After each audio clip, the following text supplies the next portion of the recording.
and welcome to Inside Tennessee. Shame on you, John. Sorry, that was a low blow. Stuff just before the air. Oh, my goodness.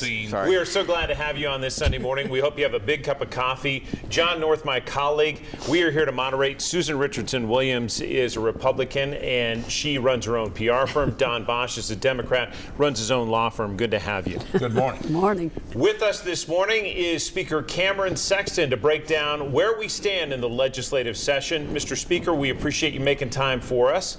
Always good to see you. And let me start with this. I know this is a federal level question, but we are seeing some significant cuts and changes at the federal level. And I want to talk about the impact that you think some of them may or may not have on Tennessee. And let's start with cuts we're hearing and increases in terms of tariffs and the impact that may have on farmers, given that such a significant industry in the state of Tennessee. Yeah, I mean, it could have an effect on our economy. You know, I think our budgets are able to handle some fluctuations if that's what happens. You know, we're watching teen care and education, some other things. Those are our two biggest budget items. You know, but also since we're a sales tax-based state, the tariffs on vehicles and other things we're watching closely. I know President Trump this week rolled that back on manufacturing of cars or selling of cars for 3 months. But we're watching all that as we're going into the budget this year. You know, we're still about 6 weeks away from passing the budget, so hopefully we'll have some news on what direction to go. And when you talk about the uncertainty, some of that we're seeing with the Veterans Administration cuts as well. Have you, in your position, heard whether that's going to impact any of the 500,000 veterans that live here in the state of Tennessee? Not from the state level, we haven't heard anything. I can't speak to if from the federal level. You know, there's two different pots of money, and so we do some with the state money.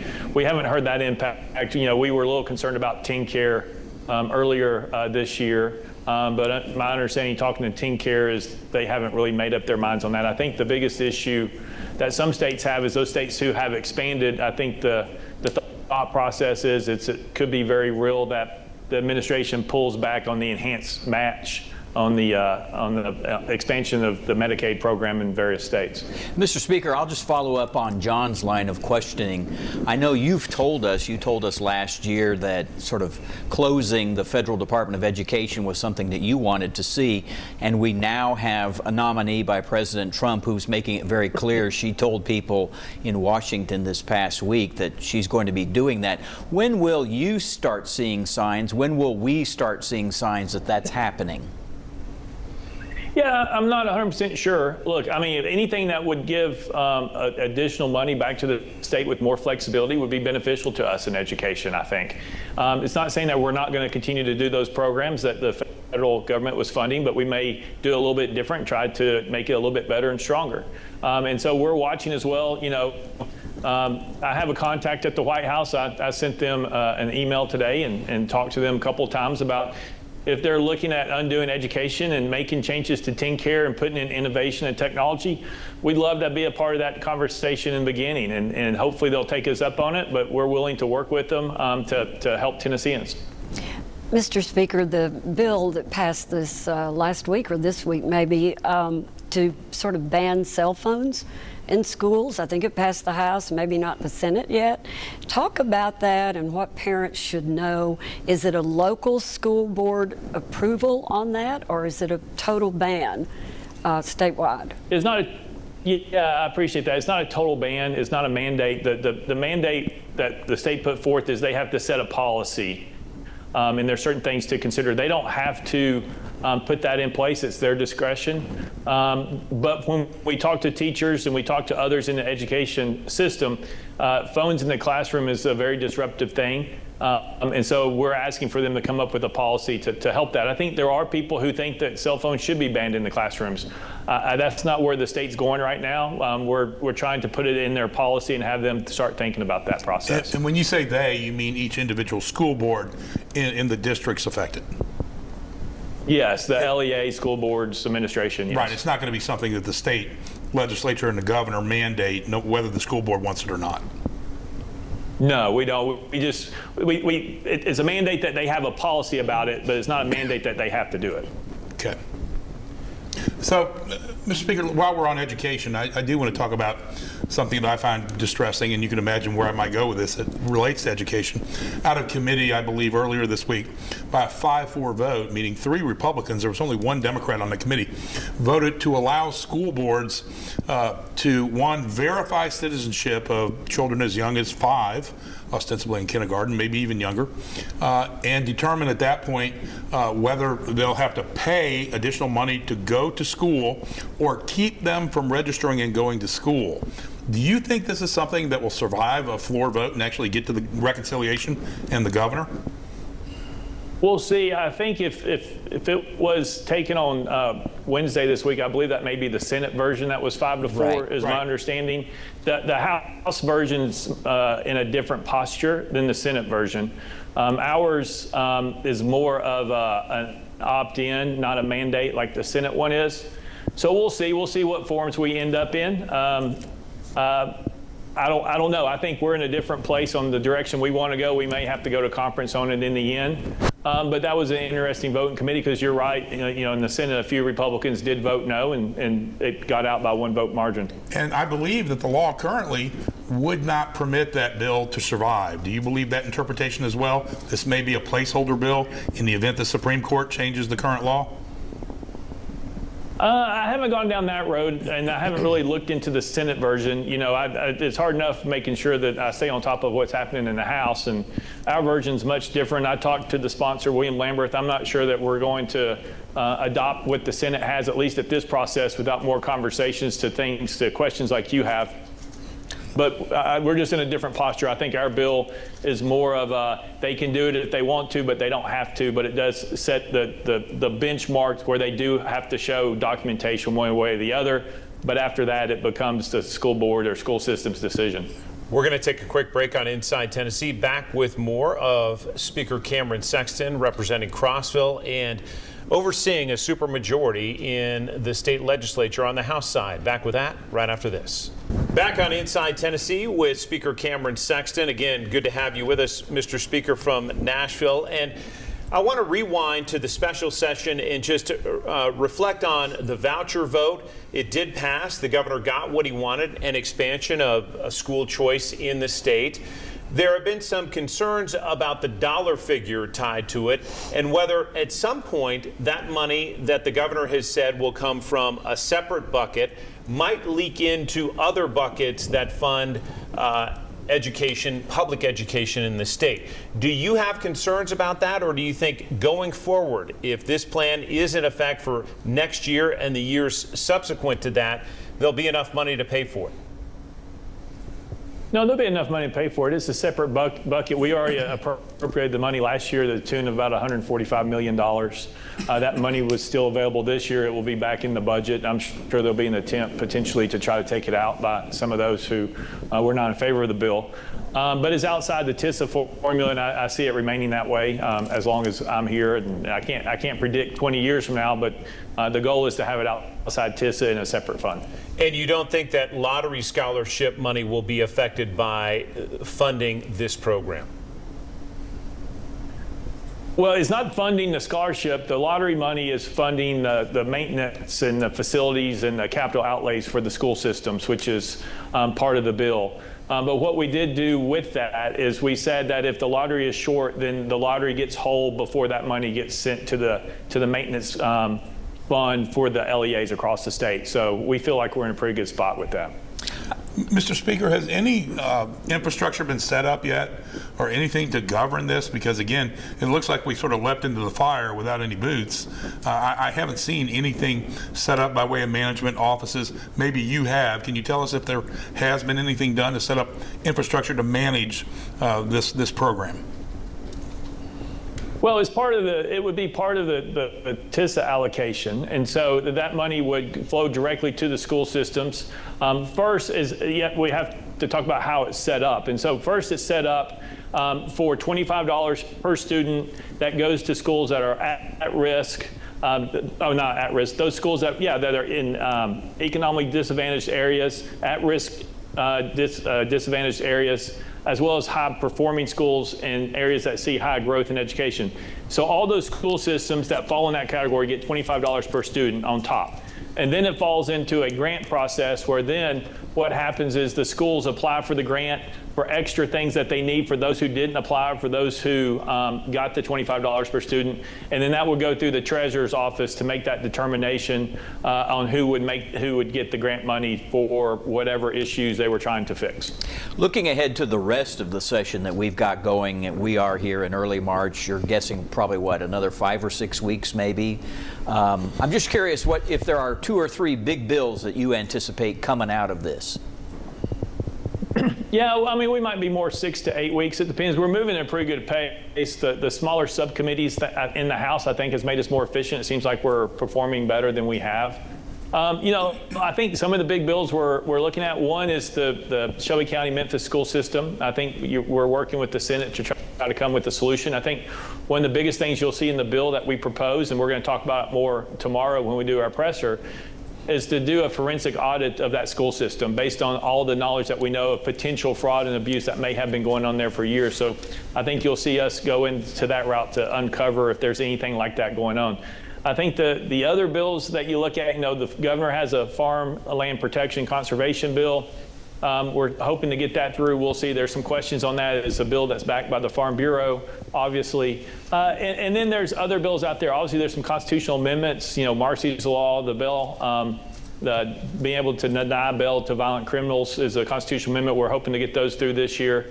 And I'm sure there'll be other things popping up. The biggest thing for locals is they're trying to get the real estate transfer tax, some of that funding to stay locally. So we're having conversations about that. They would like to keep about $150 million of that money. The total fund is about $300 million. It fluctuates year to year. We're trying to go through the process of if we can't do the full half that they want, what portion can we do as we move forward to help them out? When you were here before, you talked about having an interest in seeing some kind of child care legislation. Is that something you have worked on this year? Are there any bills pertaining to that? Yeah, there's several bills out there. And so you have one bill brought by the Tennessee Quality Early Education Association, which deals with trying to move it all under Department of Education. There's a pretty big fiscal note on that, so we're trying to work through that issue to streamline that process and make it easier for people getting the business. The governor has come out with some proposals. He's put money in, obviously, for boys and girls clubs across the state, to $11 million. He's also has looked at trying to expand and make it easier, have some more exemptions for the clubs like YMCAs, Boys and Girls Clubs, Mother Day Out programs at churches. He's moving in that direction on his legislation. And then I have conversations all this week with different groups who are here who are talking about it as an issue and how important it is. The problem is the more we look into it, the more complex it gets. And so it really does need a deep dive. One of the things that happens sometimes with state law, and Don, you may agree with this, is laws are passed and they get stacked and then they become contradictory.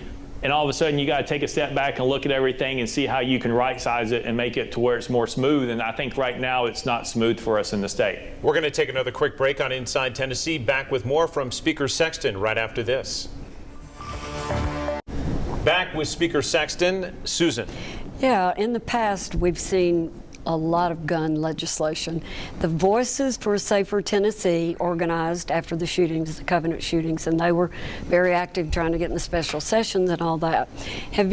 Are we seeing any gun legislation, any movement toward safer guns in Tennessee? Well, I mean, it depends on what you mean by that. If you're meaning like assault weapons and stuff, right. No, I don't think you'll see that direction. I think one of the things we worked with them on this year is we're hoping to be the first state that provides free background checks for individuals. And so you no longer have to pay for it to try to incentivize everybody to go get a background check. We're working through the TBI, which somehow has an issue with this bill, we believe, which we don't understand. So we're looking at trying to provide free background checks for anybody in the state when they purchase a gun from whoever, if they want to do that. The other aspect, we have some things to try to help in domestic violence and some other things, going through mental health evaluations and such, trying to be able to put people, make sure that if they're in some type of anger management or something else is going on, that we can diagnose it earlier. We got some legislation here on the criminal side, which I'm sure people will say is not the direction they want to go, but what we're doing is increasing the penalties for Glock switches in our state and looking to add in ammunition for felons who have a gun as well as an enhancement. It's another way to go.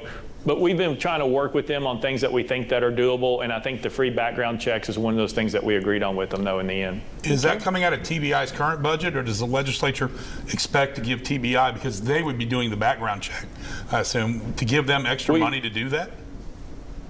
Yes, we would pay for it. We have the estimate of what we think it would be on an annual basis, and so we're looking to put that amount of money into the budget with the legislation when it passes. And then I think that would be very beneficial for our state. One other policy question before we get into politics here, Mr. Speaker. We heard some concerns from Senator Richard Briggs in Knox County about a bill that would make it a felony for a local official to even vote on making a city a sanctuary city. Can you tell us where that stands and if you have any constitutional questions about that bill as well? Yeah, that bill was passed during special session, so it's already been signed, and I don't know what the effective date is, but I'm assuming it was based on signature of the governor, so I assume it's law.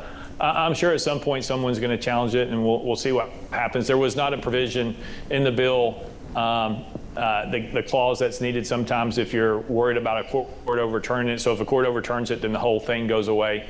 But it's currently law, and I'm sure that there's going to be a lawsuit coming. You know, just to answer your question on the school choice legislation, the scholarships, we're hearing that the ACLU is going to sue us on that as well here in the next few days or weeks, and so we're waiting for that one.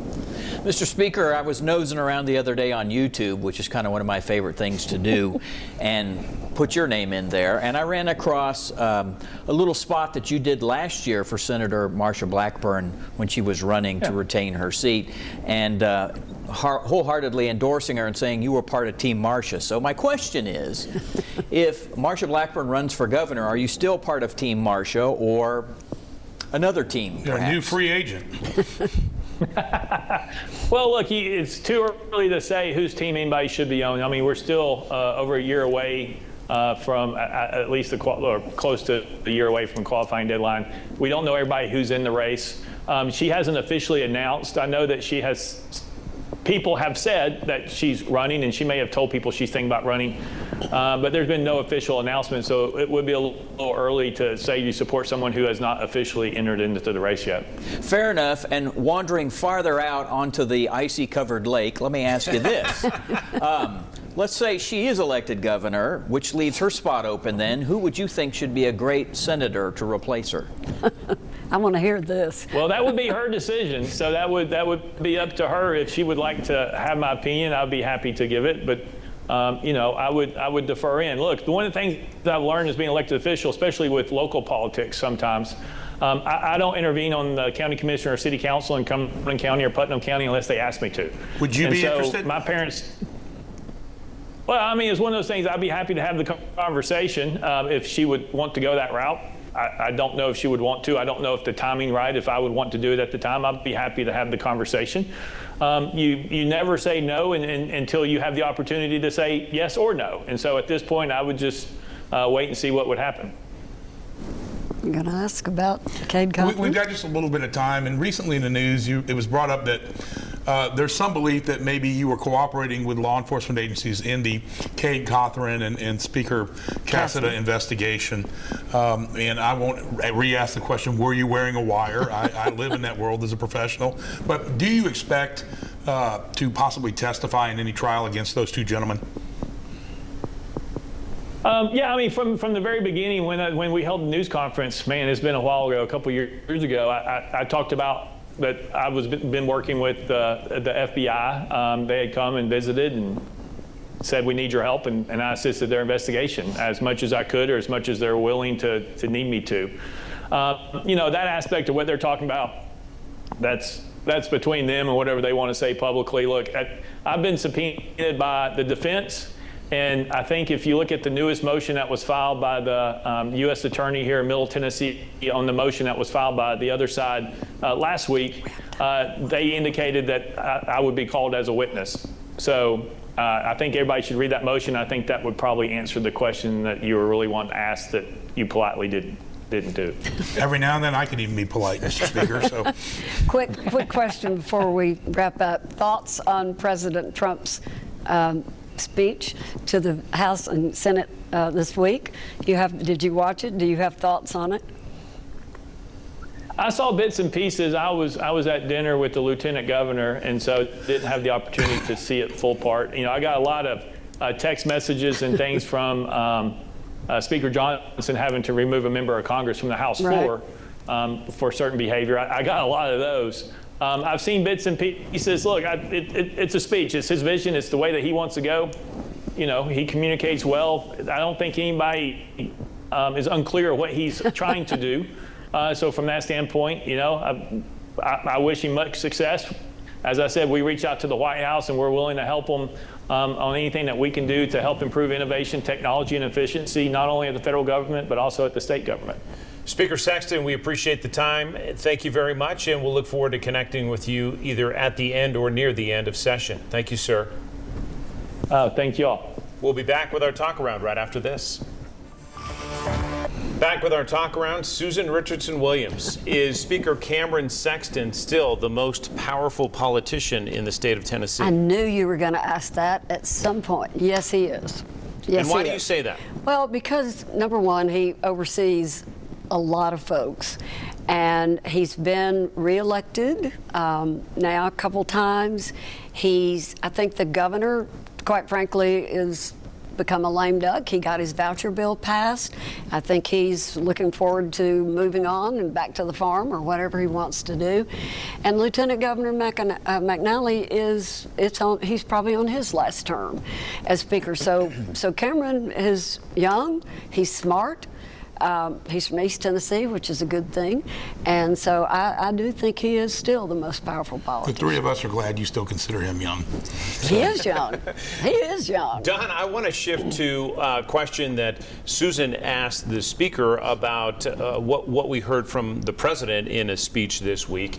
How much of the change and the promises that we're seeing right now and the cuts that we're seeing right now do you think will stick 1 year from now, or will we see a trimming of that, or do you think we'll see even more? Well, it's just shock and chaos right now, what's going on. I think when it shakes out, much of what the Doge project and some of those things are going to be struck down by a lot of courts. In fact, we just saw this week the Supreme Court poked at Trump, so to speak, 5-4 and required that the USAID be refunded a big block of that. So I'm not sure how much of this is really going to stick, but it is causing real chaos. And he is going to ensure the doom of whatever the Republican Party is right now when he gets into Social Security and Medicare and Medicaid and starts affecting his base, a large part of it. And, they're making noise like it's going to happen. So I'm not sure what's going to stick. It is kabuki theater and chaos, and it's just hard to tell right now, 6 weeks in, and sort of massive destruction, but I don't know how much of it will be permanent. Sometimes chaos is good. Often it's not. Sometimes it's good, and I think in this case, it's certainly gotten the bureaucracy shaken up, and that's a good thing. I've worked in government at every level, and I think it's needed, and I hope that it's effective. I think the Democrats don't know how to react to Donald Trump right now. It was clear from the speech before both houses last night. They sat there and held up signs and didn't applaud for, Laken Riley's mother, for the little boy that had brain cancer. They sat there on their hands, and I thought Speaker it was very Johnson and Vice inappropriate. President Pence, it looked like a frat boy party in the back. Well, every they time. were having a good time, for sure. Laughing at marginalized people. Tragic. We are going to see you next week here on Inside Tennessee. More to come. Thanks for watching.